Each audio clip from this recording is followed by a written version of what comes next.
Love or fear? If they disappeared tomorrow, would you still feel whole? Let's start with something gentle, but real.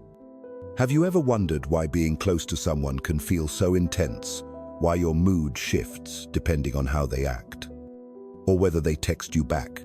Sometimes, what we think is love is actually fear. Fear of being alone. Fear of not being enough. Fear that without this person, we'll feel lost or empty. You might notice it in small ways, that restless feeling when they don't reply right away. The urge to check your phone again and again. The tension in your chest when you see them pull away just a little. It feels powerful. Even romantic at times, but underneath it is anxiety. It's not love that's keeping you awake at night. It's worry. Worry that you'll be left. Worry that you're not lovable unless someone's choosing you constantly. Carl Jung once said, "The meeting of two personalities is like the contact of two chemical substances. If there's any reaction, both are transformed." That's what love should feel like, mutual transformation. Two people growing, supporting, and becoming better together. But sometimes, instead of growing, you start shrinking. You begin to adjust, to bend, to quiet parts of yourself, just to feel safe, just to keep the connection alive. And when that happens, you're not being transformed. You're slowly fading, trying not to be left behind. This doesn't mean you're weak. It doesn't mean you're doing something wrong. It simply means there might be something deeper going on, something in you that's afraid, something that's been craving love for a long time. And this craving, this clinging, this need is not just emotion. It's something more. It's a kind of emotional addiction, a cycle that tells you, I need this person to feel okay. But here's the good news. You can step out of that cycle. You can understand it. You can begin to feel whole on your own. So let's gently look deeper. What is this emotional pattern? How does it show up in your life? And how can you free yourself without losing your heart in the process? Let's take that first real step together. Addicted to attachment. You're not in love. You're emotionally starving. Let's slow this down for a moment. You tell yourself you're in love. That's what it feels like. Right. The butterflies, the longing, the constant thoughts spinning in your head. You wait for their name to light up your screen. And when it doesn't, your chest tightens. Your stomach sinks. Your mind starts racing. But here's a question. Are you really in love with them, the person they are? With all their truths, their flaws, their humanness? Or are you in love with how they make you feel? Because there's a big difference. See, sometimes we're not in love with a person. We're in love with a feeling of being wanted, a feeling of mattering, a feeling of not being invisible. And when someone gives us that feeling, even briefly, we hold on, we cling, we crave, because for a moment, we feel full, but it doesn't last.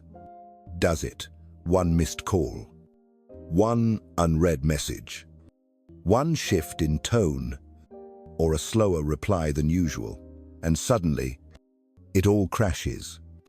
You spiral, you panic, you doubt yourself, you replay your last words over and over, wondering what went wrong. This isn't love. This is emotional hunger. It's like junk food for the soul, easy to consume, temporarily satisfying, but empty. You keep going back for more, not because it nourishes you, but because it fills the silence, because it distracts you from the deeper void. And this emotional hunger isn't your fault. It's been conditioned. From a young age, we were taught to believe that love is something we earn, that we have to be good enough, pleasing enough, available enough. We learn to chase it, to prove we deserve it. And when we don't feel it inside ourselves, we go looking for it in someone else's eyes. Carl Jung said, "What you fail to find within, you will seek outside in others." And that's what many of us are doing. We're not just dating. We're searching for validation, for security, for a reflection that says, "You matter." But here's the trap. When you depend on someone else to reflect your worth back to you, you give them power over your peace. That's why you feel unstable. Because their silence makes you question your value. Because their absence makes you feel like you're disappearing. And we live in a world that fuels this pattern. Movies tell us that love has to be dramatic. Music romanticizes obsession and pain. Social media rewards oversharing and emotional chaos. We start to believe that love should hurt. That if it doesn't break you a little, maybe it isn't real. So now, when someone treats us with consistency or calm, we feel nothing. We think something's missing. We confuse peace with boredom because we've been trained to associate intensity with meaning. But here's the truth. Intensity doesn't equal intimacy. Just because someone makes your heart race doesn't mean they're good for your soul. That rush you feel, it's often anxiety, not love. And when you're emotionally starving, you don't choose what's healthy, you choose what's familiar. Even if it hurts, even if it keeps you stuck. Over time, this hunger reshapes you. You start bending to be chosen. You start performing to be liked. You say yes when you mean no. You stay silent when you want to speak. You become the version of yourself you think they'll love, and slowly, you forget who you really are. When the craving becomes too strong, you stop being real. Not because you're fake, but because survival kicks in. You're afraid that if you show too much, you'll be too much. That if you ask for what you need, they'll walk away. That if you stop adjusting, they'll stop choosing you. And so, you keep shifting. You keep shrinking. You keep starving. But you don't have to. The first step isn't to push them away. The first step is to turn inward, to notice the craving, to pause and ask, what am I really hungry for right now? Is it their attention, or is it peace? Is it their validation, or is it the feeling of being enough? When you begin asking those questions, you stop reacting and start understanding.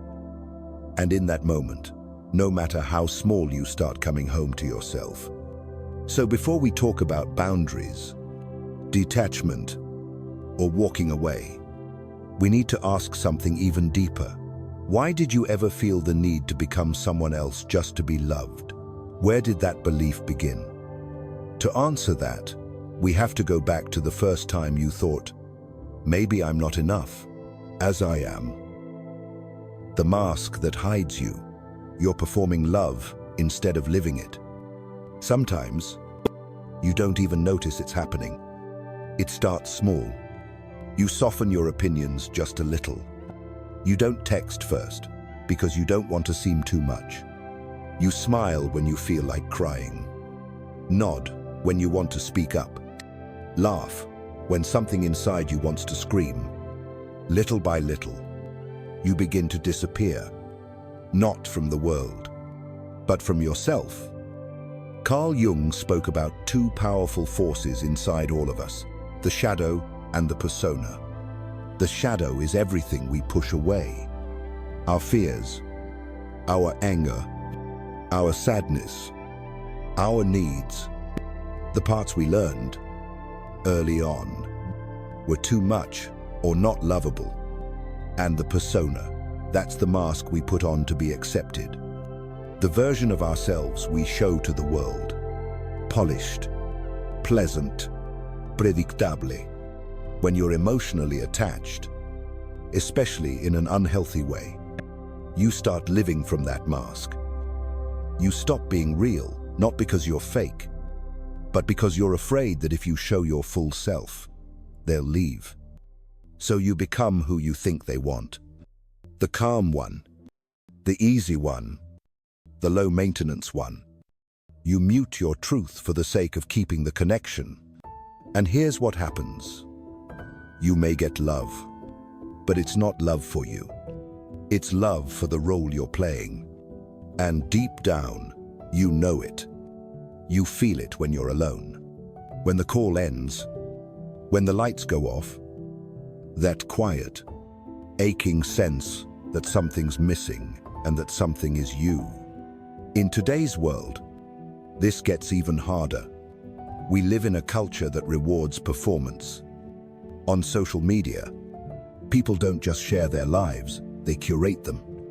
We show the best angle, the safest emotion, the version of us most likely to get applause, likes, and love. So we learn to perform vulnerability, to cry just enough to be relatable, but not so much that it makes others uncomfortable. We learn to perform strength, to smile with confidence, even when we're breaking inside. And soon, we don't know the difference between what's real and what's expected. You may be surrounded by love, attention, and praise, and still feel unseen, still feel unknown, still feel empty. Because no amount of outside approval can fill the void left by self-abandonment. And even if your mind forgets your truth, your body remembers. Your soul remembers. And eventually, it breaks. You might notice it in your exhaustion, in the quiet moments when nothing feels satisfying, in the relationships that look good on the outside, but leave you feeling more alone than ever. This isn't a call to be raw and unfiltered all the time. It's not about oversharing or throwing your whole heart at people hoping they'll hold it carefully. It's about slowly, gently, coming back to your real self. The part of you that doesn't perform. The part of you that's still whole even when it's not polished. Even when it's scared. Even when it's not easy to love. Because real love doesn't require a mask. It invites you to take it off. And yes, doing that can feel terrifying. Because you don't know how they'll respond. Because maybe you've never been fully seen before. But here's the truth. If they can't love the real you, then it's not your failure. It's the wrong stage. And the wrong audience. You don't have to be less to be loved. You don't have to hide your truth to stay connected. But to stop hiding, you have to understand why you started in the first place. Why did it feel safer to perform than to be real? Why did you believe that the real you was too much? To answer that, we have to look at where it all began, not in your relationships today, but in the earliest chapters of your story. Let's go there next. Detachment is self-respect. You're not walking away from them. You're walking back to yourself. Let's clear something up. Detachment isn't cold. It's not heartless. It's not giving up or failing to love enough. It's something far more powerful. Detachment is self-respect. It's choosing yourself when the version of love you're experiencing keeps asking you to disappear. See, somewhere along the way, you were taught that love means holding on no matter how much it hurts. That walking away is weakness. That staying, even when you're breaking, is strength. But the truth is, sometimes walking away is the most sacred, courageous act of love you can offer not just to them, but to yourself. Let me tell you a story. There was a woman, let's call her Sarah. She was kind, giving, endlessly patient. She loved deeply, but over time, the relationship she was in became a slow erosion of self. She didn't even notice it at first. It started with small compromises. Not speaking up when something hurt her, making excuses for things that didn't feel right, telling herself, "It's not that bad," But month by month, she became smaller. She laughed less. She hesitated more. She doubted herself constantly. And then one day, in a moment of quiet, she caught her reflection in the mirror and didn't recognize the woman looking back. That was the moment something shifted. Not out of anger, not out of blame, but out of love. Acute, aching love for the parts of herself she had abandoned. So she left, not because she didn't love him, but because she finally remembered how to love herself. And no, it wasn't easy. She cried, she doubted, she questioned everything. But with every passing day, she stood taller, spoke softer to herself, and started choosing peace over permission. That's what detachment looks like. Not a dramatic exit, not shutting down your heart, but choosing to return home to the self you've neglected. Carl Jung called this journey the process of individuation, the path where you stop living from your wounds, your roles, your survival strategies, and start becoming whole. Individuation means you're no longer trying to be chosen. You're no longer living from a place of lack. You stop chasing validation because you found your anchor within. When you live from that place, love becomes a choice, not a necessity. You can say, I want to share my life with you, without meaning. I can't survive without you. That difference is everything. Because love that comes from wholeness doesn't control, doesn't beg, doesn't break. It gives, it respects, it expands. But here's the hard truth. You can't reclaim that kind of love until you're willing to face why you clung so tightly in the first place. Why did you stay when it hurt? Why did you bend until you cracked? Why did you think their presence was more valuable than your peace? Until you answer those questions with honesty, you'll keep mistaking attachment for love and self-abandonment for commitment. And that's what this part of the journey asks of you: to pause, to breathe, to ask yourself, am I holding on, or am I holding myself hostage? Detachment is not about cutting people out of your life. It's about cutting out the belief that says you must betray yourself to be loved. You don't have to prove your worth by sacrificing your spirit. Real love, the kind that heals, not hurts, comes after you reclaim the parts of you that stopped believing you were enough. So no, you're not walking away from love. You're walking back to the version of you who never needed to earn it. The you who deserves love by simply being. But to truly return to that self, to reclaim your wholeness, you have to go deeper. Because the need to cling didn't start here. It didn't begin with this person or this relationship. It started long ago. At the very first moment, you believed that being loved meant being less of yourself. And that's where we go next. The script you never wrote. The adult who begs for love is the child who thought they had to earn it. Have you ever wondered, why do you cling so tightly? Why does love something that's supposed to feel free make you feel small, anxious, even desperate? Why do you feel like you have to work so hard just to be chosen? The answer doesn't begin with your current relationship. It doesn't begin with them. It begins long before that. It begins with a child who once looked around and realized love isn't given freely. It has to be earned. Maybe no one said those words out loud. Maybe your parents loved you in the only way they knew how. But children are sensitive. We don't just hear what's said, we absorb what's felt. And if love in your early life was inconsistent, conditional, or based on performance, you began to write a silent script. One that said, be quiet, don't be a burden, be good, don't cry too loud, don't take up too much space, don't ask for more than what they're already giving. That child, you learned that love came with a price. That being accepted meant being agreeable. That being safe meant being small. And so, the adult version of you continues the same script. You try to be easy to love. You minimize your needs.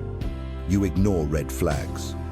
You tolerate being ignored, dismissed, half-loved, because deep down, a voice still whispers, if I'm just good enough, they'll stay. Carl Jung called this part of us the wounded inner child. It's not just a metaphor, it's a real psychological presence. A part of you frozen in time, still longing, still hoping, still afraid. And until that child is seen, heard, nurtured, you'll keep looking for someone to do it for you. You'll keep begging partners, friends, even strangers, to give you the love, approval, and safety you never truly received. But here's the truth. No one else can heal that wound for you. That's your sacred work. And that's where inner reparenting begins. It's the practice of showing up for yourself the way no one showed up for you. Of learning to say to that child inside you, you're not too much. You don't have to earn my love. You get to take up space. You're safe with me. Inner reparenting isn't about blaming your past. It's about breaking the pattern. It's about choosing to stop repeating what hurt you. It's holding your younger self with kindness, not because they were weak, but because they were doing the best they could to survive in a world that didn't always make room for their feelings. And the moment you begin to do this work, the moment you choose to love yourself from a place of wholeness, not hunger, everything starts to shift. You realize you're not actually addicted to them.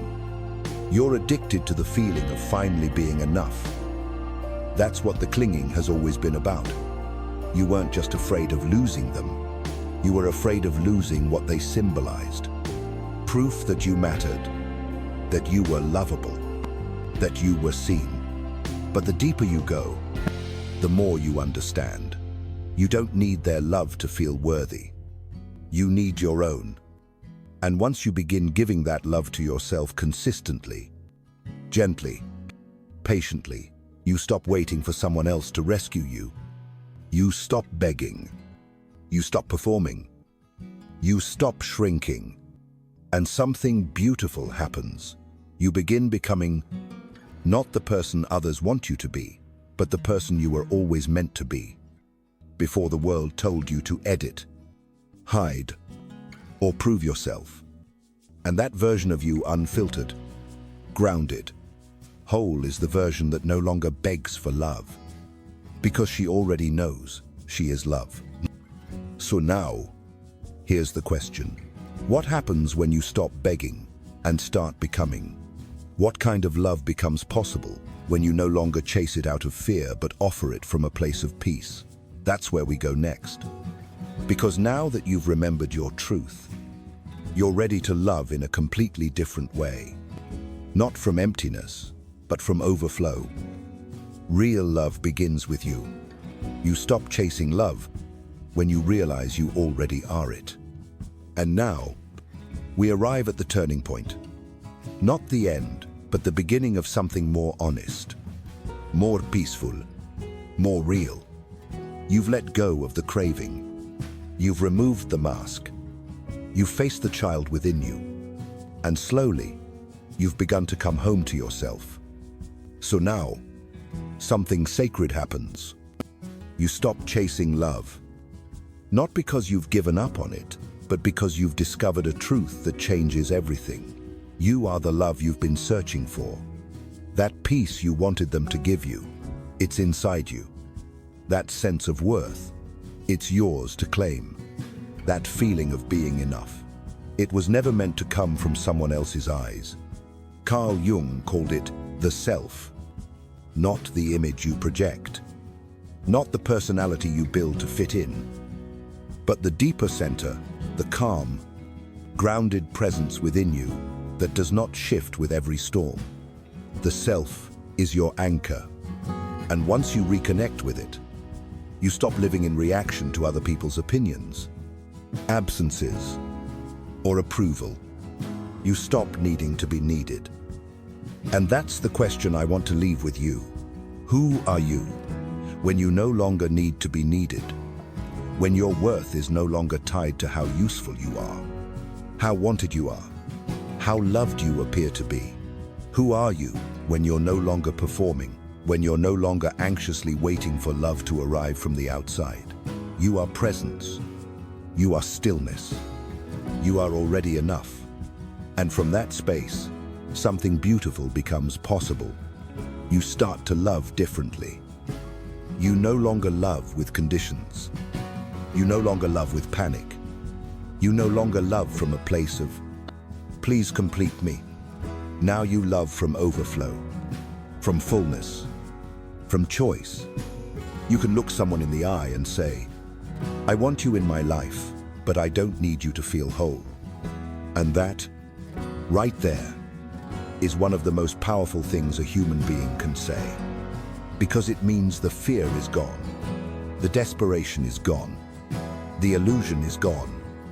Now, there's just truth, stillness, love without chains. And here's what's ironic. When you stop needing love, you become magnetic. People feel the difference. They sense your calm. They feel the way you belong to yourself. And that energy draws in healthier, freer, more conscious connections. Not relationships based on control, fear, or emptiness, but bonds rooted in respect, peace, and shared growth. And yes, not everyone will stay. Some people won't know how to love the version of you who no longer begs. Because they were attached to your wounds, not your healing. But that's okay, because the most important relationship in your life is no longer with them. It's with you. You are no longer chasing love. You are becoming it, breathing it, living it. And when you live like that, when your love is no longer desperate, but deliberity, you set yourself free. So as we close this journey, I want to invite you to choose something, not a person, not a promise, not a fantasy of love, but something more powerful. Choose your peace. Say it out loud if you want, or write it somewhere. You'll see it often. I choose my peace over fear. Say it when you feel like chasing. Say it when your heart starts to panic. Say it when you forget your worth. Because once you've seen this truth, once you've touched the quiet, grounded love within you, there's no going back. You no longer beg. You no longer perform. You no longer cling. You rest. You breathe. You love freely. This is the kind of love that heals. The kind that doesn't break you to keep you. The kind that feels like home because it begins within you. And now that you've returned to yourself, everything else begins to fall into place.